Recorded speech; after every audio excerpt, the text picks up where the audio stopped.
agora eu convido, então, o deputado Osmar Terra para trazer aí as contribuições sobre a frente parlamentar e outras iniciativas que ele está envolvido.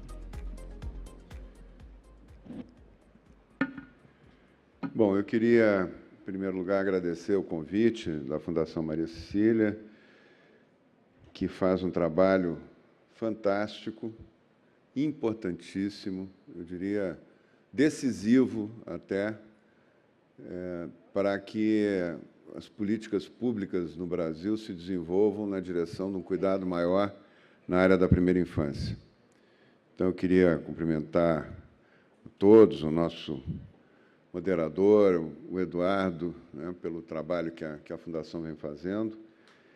E até no nosso trabalho no Congresso, né, do Marco Legal, foi muito importante a participação da Fundação. Então, eu acho que nós estamos num ambiente aqui, e esse congresso, essa reunião, esse simpósio aqui também reflete isso, né, esse trabalho, essa preocupação, né, com as políticas públicas nessa área.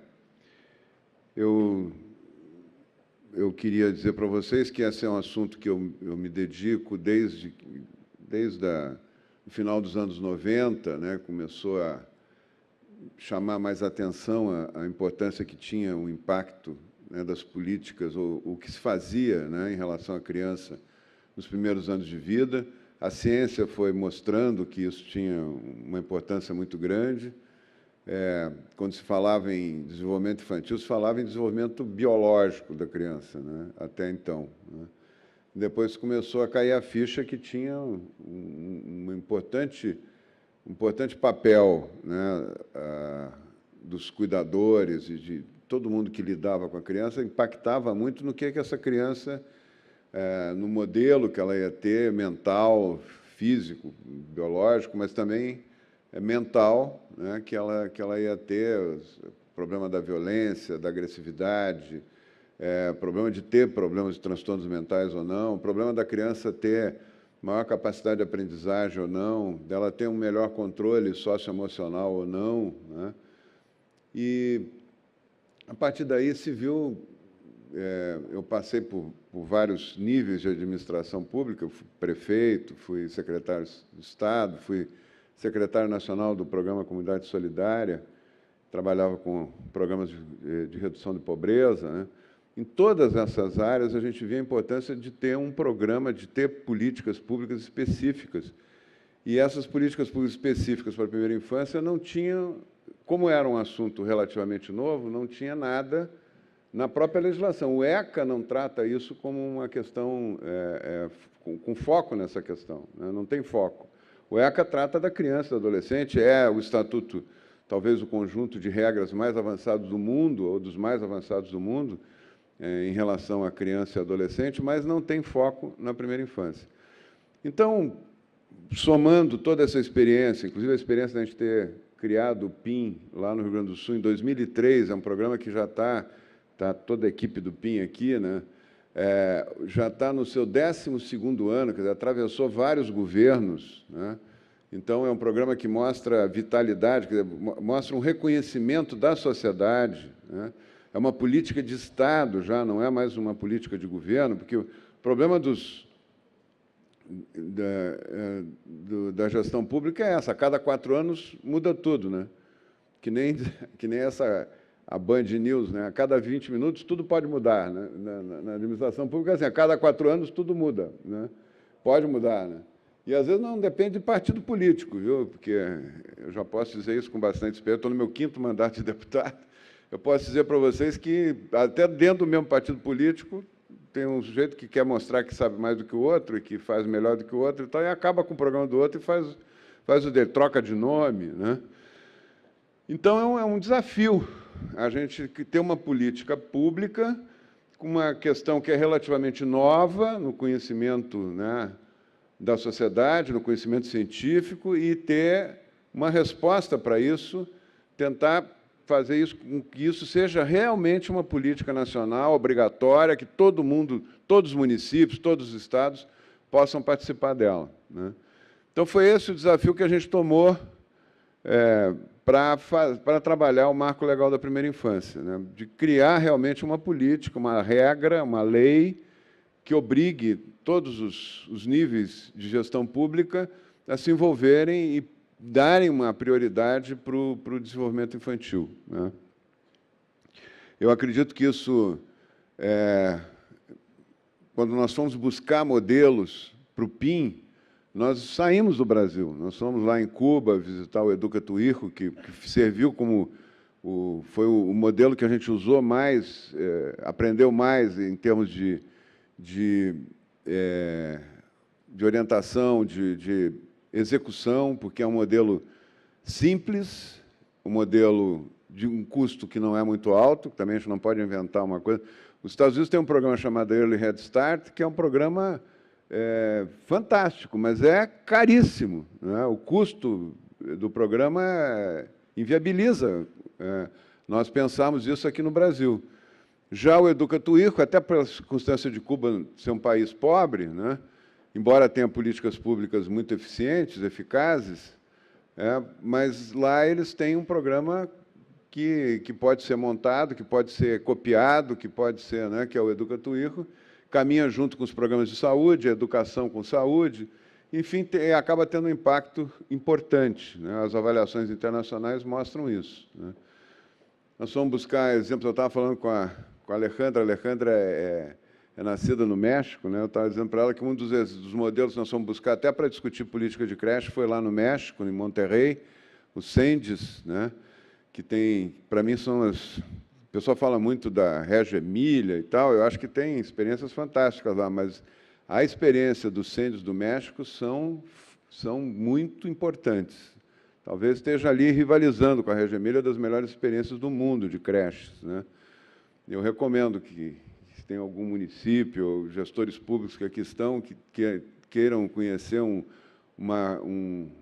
creches que funcionam e que têm um trabalho integral fantástico, visitem os CENDES de Monterrey, e hoje já é uma marca, eles criaram quase que uma franquia, né? Eles estão se espalhando para o México, e é uma ONG que criou esse programa e que o mantém, né? O senador Anaya, que é também é o presidente da Frente Parlamentar Latino-Americana aí pela primeira infância, né? Ele é o criador desse programa lá do CENDES no México. Então, nós vamos buscar essas experiências e procuramos adaptar a realidade lá do Rio Grande do Sul. Hoje, o pessoal do PIN já deve ter falado, o PIN já deve ter passado, certamente, hoje, nesta semana, deve ter 60 mil crianças sendo acompanhadas em casa, né? Mas, se somar todas que já passaram pelo programa, em 12 anos, aí eu acho que nós já ultrapassamos tranquilamente esses 300, 400 mil crianças que tiveram a oportunidade de ser atendidas dentro do programa, mostrando que é um programa que não é caro e que dá para espalhar, né, como experiência, que dá para, adaptando a cada região, né? Enfim. O Pernambuco tem uma experiência maravilhosa com a Mãe Coruja, né, que também vai nessa linha.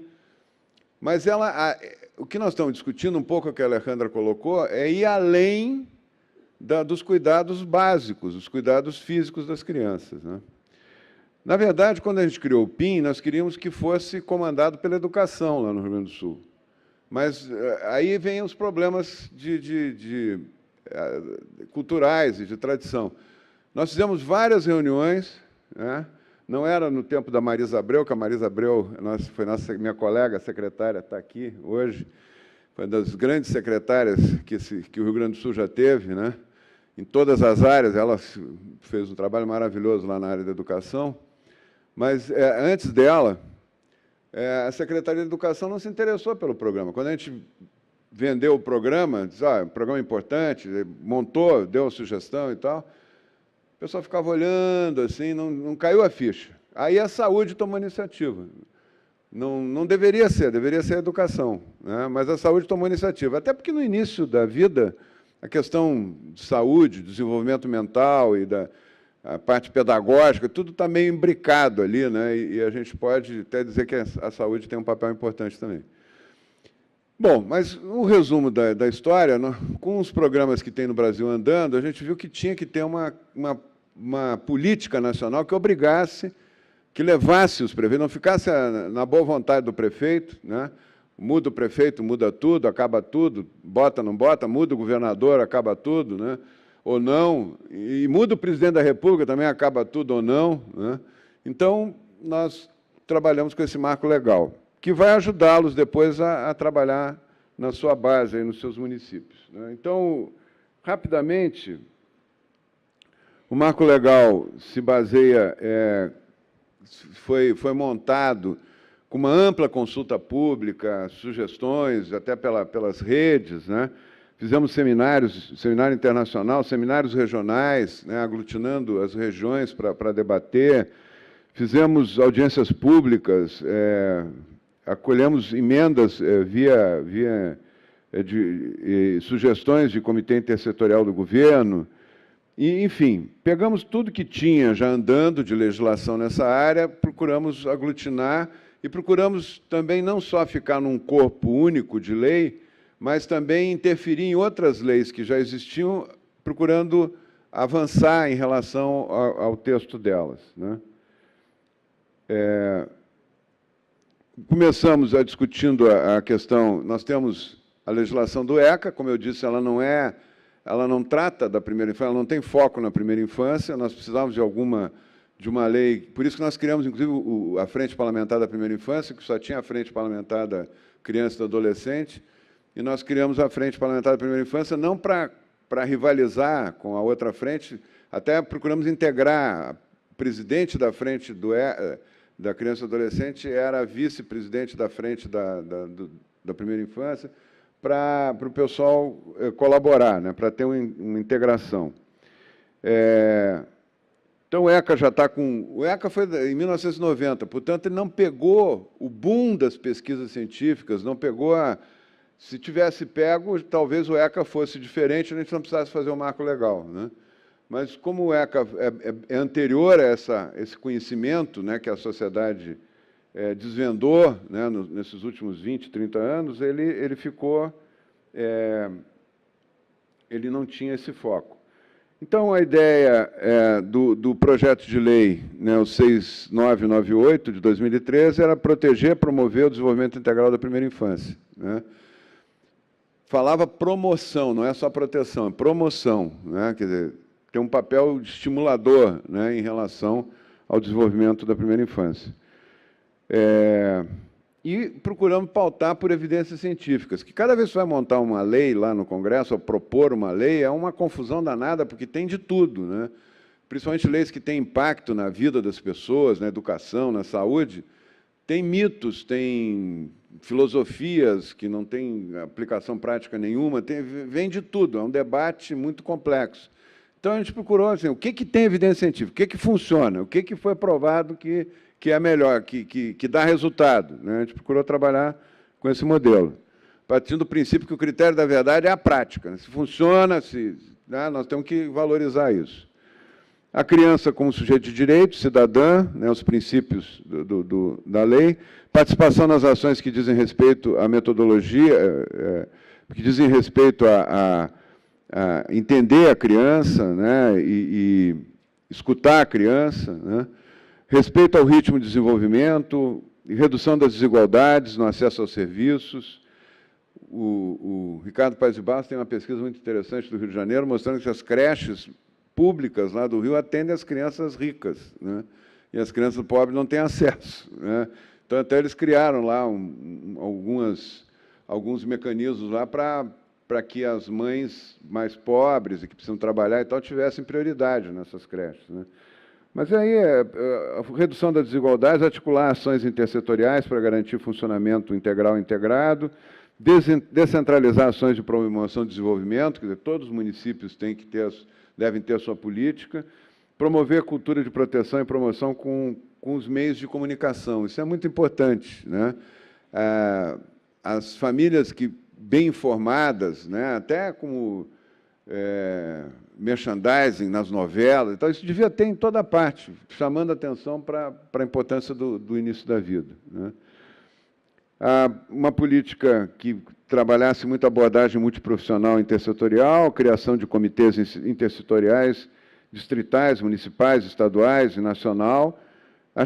Os municípios, é importante ter essa integração, não ser só uma secretaria que cuide disso, né? Assistência técnica da União para a elaboração dos planos da primeira infância, acesso prioritário à qualificação dos profissionais para a primeira infância. Inclusive, nós vamos trabalhar um passo seguinte, criar uma carreira para o pessoal que trabalha nessa área da primeira infância. Isso tem que ser valorizado. Hoje, os professores que trabalham com a primeira infância não são tão valorizados quanto os professores universitários. No entanto, eles estão causando um impacto no desenvolvimento do ser humano maior, né? Maior. O professor universitário já pega o serviço feito, né? As competências já organizadas, né? E na primeira infância que elas se organizam. Então, definição de áreas prioritárias, trabalhar com saúde, alimentação e nutrição, educação infantil, convivência familiar. O impacto, trabalhar a ideia de que a família, o núcleo familiar, tem que ser estimulado, tem que ser visitado, tem que ser... Né? Não adianta a criança ter uma creche razoável, chegar em casa e ter um tratamento desumano, né? ou de alguém que não entende as fases do seu desenvolvimento. Espaço e meio ambiente, proteção contra toda forma de violência, proteção contra a pressão consumista, prevenção de acidentes, evitar a exposição precoce aos meios de comunicação, né, que é uma coisa muito difícil e complicada, né. Apoio à participação das famílias em rede de proteção e cuidados para fortalecimento dos vínculos familiares e comunitários, participação da sociedade via responsabilidade social e investimento social privado, oferta de programas governamentais, quer dizer, tem um menu de programas governamentais aí para oferecer. As visitas domiciliares e outros programas de apoio à parentalidade para a promoção do desenvolvimento integral das crianças, organizar isso de uma maneira melhor, ter uma função de visitador da primeira infância, até dentro de uma carreira, né, e que possa permitir a pessoa a viver disso com dignidade, né, e trabalhar, se dedicar integralmente a isso. Atividades centradas nas crianças, focalizadas nas famílias e baseadas nas comunidades. Prioridade a famílias em situação de vulnerabilidade, contar com profissionais qualificados, apoiados por medidas que assegurem sua permanência e valorização. Essa questão de carreira, né, essas questões que eu falei aqui. Participação da sociedade na ajuda à formulação e implementação de políticas públicas, integrando conselhos, ofertando programas, projetos e serviços previstos na Lei de Responsabilidade Social e no investimento privado, por meio de redes de proteção e cuidados à comunidade, por meio de campanhas e ações para ampliar a consciência social do significado da primeira infância. Monitoramento, avaliação, né, ser uma coisa rotineira, obrigatória, não adianta ter programas. Nós temos, eu falo porque eu sou da área da saúde e conheço razoavelmente bem a área. Nós temos a avaliação em coisas muito concretas, assim, de doenças e tal, mas na área de saúde mental, por exemplo, não tem avaliação nenhuma, né? O acompanhamento, se tal política está dando resultado, se está dando certo ou não está dando certo, isso não tem, né? Nós temos que criar isso, né? E em relação ao desenvolvimento das crianças também, das competências das crianças. Monitoramento do desenvolvimento infantil em escala nacional, com registro unificado. A caderneta de saúde da criança evoluir, isso é uma discussão com o Paulo Bonilho, o pessoal lá do Ministério também está avançando nisso, de criar uma caderneta da criança, não só da saúde, integrar todas as informações nessa caderneta, até para ter uma ideia, ajudar a pensar o que aquela criança precisa, né? O que se pode ajudar mais, no que se pode ajudar mais aquela criança, integrando saúde, educação e assistência social. A União deverá informar o montante de recursos investidos na primeira infância.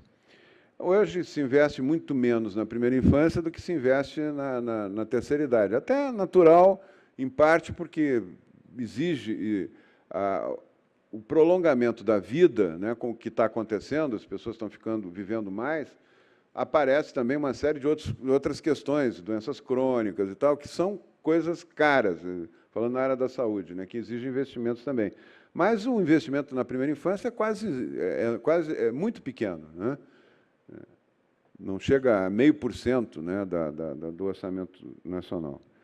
Então, o aumento da licença paternidade, isso é uma questão meio complicada de convencer as empresas, mas eu acho que nós conseguimos aprovar, está no Senado agora, talvez tenha o motivo pelo qual, um dos motivos pelo qual ela está tramitando devagar, que ela foi aprovada, foi uma lei criada em 2013, em um ano, praticamente, a gente conseguiu, da elaboração da lei até a aprovação, um ano. Isso é um recorde, né? Está a Ivânia aqui, que me ajuda muito lá na Câmara para trabalhar isso, ela sabe como foi rápido, né? Mas no Senado está lento, né? Nós estamos esperando que o Senado agora dê um empurrão, mas uma das coisas é a pressão, às vezes, dos órgãos empresariais e tal, porque nós tínhamos, inclusive, proposto a licença maternidade por um ano, né? Que foi um frisson, assim, quase caiu o mundo lá quando veio a proposta, né? E quanto mais tempo a mãe puder ficar com a criança, e quanto mais tempo ela puder dedicar no início da vida, melhor, né? Mas, principalmente nesse período da formação do apego e tal, é muito importante, né? Uma presença maior da mãe. Não quer dizer que é porque ela tem que trabalhar e deixar com a babá ou deixar numa creche, a criança vai ser prejudicada. Não, é a qualidade também. Mas, se puder ter, como nos países mais desenvolvidos, onde a educação é mais desenvolvida, onde a avaliação da educação é melhor no mundo, são países que têm, em média, um ano de licença maternidade, né? Mostrando o impacto que isso pode ter. Mas nós não conseguimos aprovar, né, na comissão especial. Então, ficou isso para uma discussão posterior. Mas os 15 dias a mais de licença paternidade nós conseguimos.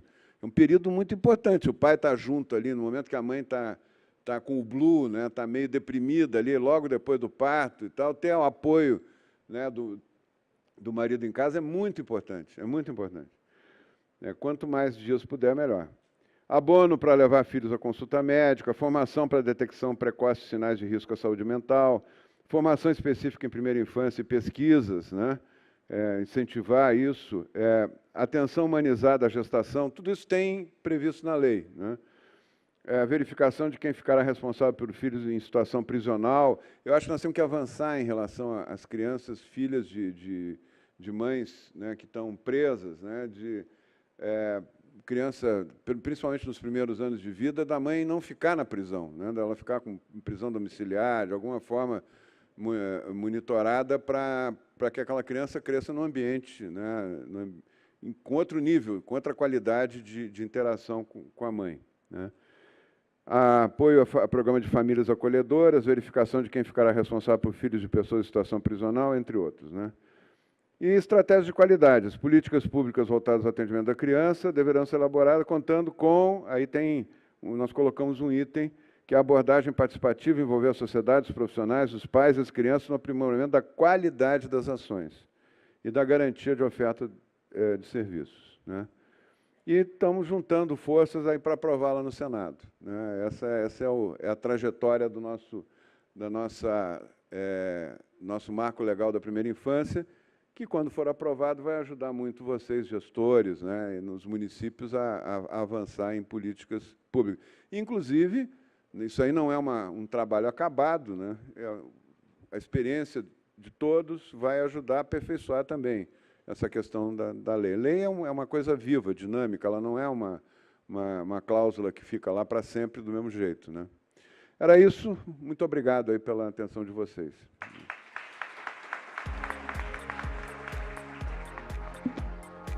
Obrigado, Osmar. Bom, como pudemos perceber, o arcabouço do marco legal, a maioria dos temas vão em encontro às recomendações e os desafios aí que foram colocados por esse grupo que fez essa discussão na América Latina. Mas é importante destacar aqui da fala da Alejandra também a distância, as importantes lacunas aí que temos que o Brasil precisa preencher, né? E um outro ponto que eu acho que é um pouco chegando para o final do encontro, tem um pouco, bom, voltando para casa, o que a gente pode efetivamente fazer. Eu acho que vem aí no fechamento aí do deputado Osmar. O projeto hoje está no Senado, acionem os prefeitos para que, nas bases aí dos partidos, eles possam também se unir a esse movimento para que esse marco legal seja aprovado também no Senado. Sem dúvida, foi uma conquista, foi realmente em tempo recorde ter tido essa aprovação na Câmara no ano passado. Tivemos um esforço aí para uma derrubada aí no final do ano, né, Ivânia? Mas conseguimos aí, com o esforço da Rede Nacional da Primeira Infância, e de toda a base parlamentar que apoiou o plano, reverter essa situação, e tivemos o plano, o marco legal aprovado no Congresso, e agora a discussão, então, vai para o Senado.